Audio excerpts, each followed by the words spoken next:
Bonjour et bienvenue dans ce bonus de votre podcast préféré. Cette semaine, nous avons reçu dans Tracker Malika.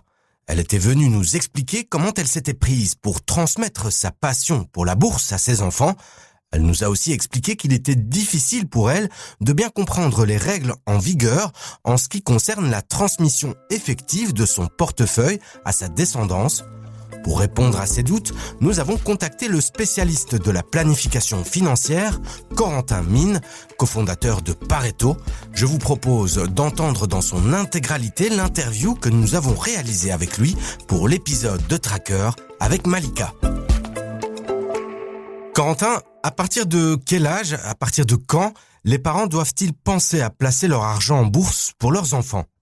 Ça va dépendre surtout, il faut se poser des questions, quels sont mes objectifs? Qu'est-ce que je souhaite arriver à avoir? C'est-à-dire soit pouvoir donner et mettre à disposition une somme à mon enfant à un certain âge, soit pouvoir l'éduquer au niveau de son éducation financière et lui expliquer un peu comment tout fonctionne en termes de bourse et autres.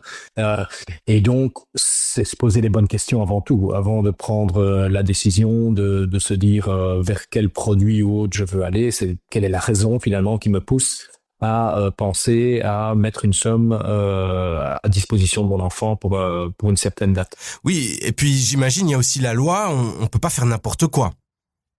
Le code civil entoure quand même pas mal les placements en termes de mineurs, donc on peut pas faire tout et n'importe quoi.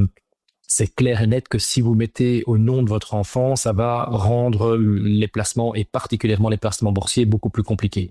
Parce que prendre du risque pour un enfant n'est pas légalement tout à fait envisageable, et tout va dépendre aussi de la nature des fonds dont vous disposez, à savoir est-ce que c'est une petite épargne de 50, 60 euros par mois que vous-même dédiez ou donnez à votre enfant, ou bien s'agit-il de fonds hérités, parce que si c'est un héritage que l'enfant a eu, là c'est clair que le juge de paix va devoir poser son accord sur tout acte de gestion, et c'est dans la pratique, on constate que en général, ils sont peu enclins à prendre du risque, même si quelque part, c'est paradoxal parce que le conseil serait de dire il faut en prendre, ils ont du temps, la période est longue, et qui dit une longue période d'investissement dit en général placement boursier.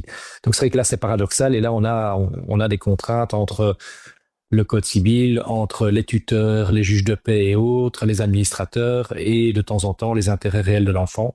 Et l'enfant qui pourrait même, imaginons, ça se passe mal en bourse, à 18 ans, reprocher à ses parents d'avoir mal fait ça. Donc on est quand même on marche sur les œufs d'un point de vue juridique.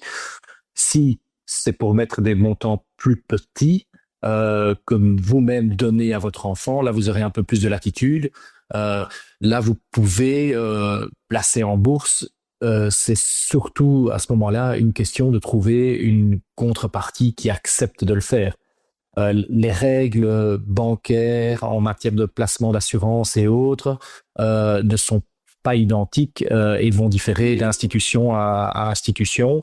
Et c'est là que il y a lieu de vraiment bien s'interroger sur avec qui est-ce que je veux travailler, parce que certains vont vous dire non, on ne vous propose que des placements garantis ou autres, et d'autres plateformes ou d'autres banques vont accepter des placements dans des fonds d'investissement, dans des trackers, dans des choses non garanties, dans des choses liées à des actions, liées à des produits financiers plus complexes. Il faut regarder institution par institution et faire son choix. Notre invité a essayé de trouver des solutions, mais même si c'était clair pour tout le monde qu'il s'agissait du portefeuille de ses enfants, Malika a quand même investi tout en son propre nom. Est-ce que c'est quelque chose que vous recommandez ?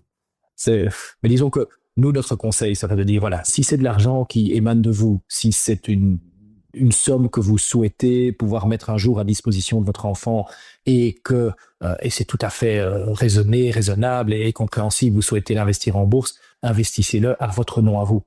Ne mettez pas ça encore au nom de l'enfant, parce que ça va complexifier la donne, ça va et ça va pas vraiment apporter de gain quelconque, et à ces 18 ans, vous pouvez à ce moment-là vous reposer la question, ok, est-ce que je fait passer le compte titre ou autre à son nom, vous en discutez avec lui en fonction des circonstances du moment, en fonction de la maturité de votre enfant par rapport à tout ça. Et rien ne vous empêche, avant ses 18 ans, de déjà faire ça, je dirais, en duo ou avec lui, ou lui expliquer, l'éduquer par rapport à ça. Mais nous, notre conseil, souvent, c'est de ne pas encore, finalement, mettre tout ça au nom des enfants. Il est clair que si on parle d'un petit compte à vue ou autre, ça c'est différent, hein. Mais dès lors qu'on parle de placement plus à risque, ça va complexifier la donne pour un intérêt qui, ma foi, reste à démontrer. Mais j'imagine que pour des montants qui sont un peu plus grands, des plus gros patrimoines, les règles sont différentes, non? Mais le seul intérêt, à mes yeux, qui pourrait exister, c'est quand on parle de montants très, très importants, où à la clé, il y a également une problématique successorale. Pour ceux qui disposent de patrimoines familiaux importants et qui veulent déjà les transmettre, là, on est bien d'accord que pour le mettre déjà au nom du mineur pour anticiper un éventuel décès ou autre a plus de sens. Mais il faut qu'on parle quand même de sommes qui deviennent assez conséquentes et il faut s'interroger sur quelle économie successorale il y a à la clé. Si c'est pour gagner 1 ou 2 ou 3%, j'en vois pas trop l'intérêt. Si on parle de 30% sur un portefeuille de plusieurs millions, c'est clair qu'à ce moment-là, se poser la question, dire ok, je place au nom du mineur et je vais chercher une gestion plus personnelle en bourse, oui. Et là, vous aurez des plateformes, des banques, des gestions discrétionnaires qui vont pouvoir vous épauler et vous guider vers ça. Dernière question, Corentin, une question qui nous revient souvent. Dans des cas similaires, à quelle fréquence le duo parent-enfant doit parler de ses investissements en bourse pour faire le point, par exemple, sur son portefeuille, ou même quand est-ce qu'ils doivent aller rencontrer des professionnels comme vous? C'est une question compliquée. À quelle fréquence je dirais que si c'est dans le cadre plutôt d'une éducation, c'est profiter un petit peu de tous les micro-événements boursiers qui peuvent se passer et de s'arrêter sur ce type d'événement, d'expliquer et d'illustrer d'une part la volatilité, le risque, accepter aussi d'avoir de la patience, parce qu'en bourse, la patience est malgré tout une vertu, de montrer quand même l'incidence et l'importance d'une diversification aussi. Et ça, c'est pour moi les opportunités que la bourse va nous donner presque en continu, avec des épisodes boursiers qui arrivent presque en permanence. Alors, faut-il ou non faire appel à des professionnels? Bon, il y a des personnes qui sont, à partir du moment où vous respectez des règles de base, de diversification, de rentrée progressive, si vous ne voulez pas prendre trop de risques, de respecter votre profil, de vous connaître en fait, parce que c'est quand même la bourse, c'est fort de l'émotion, c'est l'émotionnel, c'est le psychologique. Et c'est vrai que si la première débâcle boursière vous vendez tout, ça c'est l'erreur du débutant et c'est ça qu'il faut éviter. Maintenant, il y a des personnes qui sont tout à fait à même et de faire ça seul, sans nécessairement avoir un professionnel.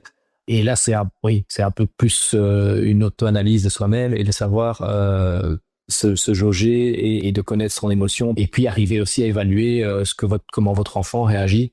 Mais pour moi, c'est plus des opportunités qui se présentent, qui sont à mettre à profit pour peaufiner son éducation. C'est ici que se termine cet épisode bonus. N'hésitez pas à nous dire ce que vous en avez pensé. On se retrouve la semaine prochaine pour un nouvel épisode de Tracker, le podcast Bourse de l'Écho, à écouter sur le site et l'app de notre journal, ainsi que sur toutes les plateformes de streaming.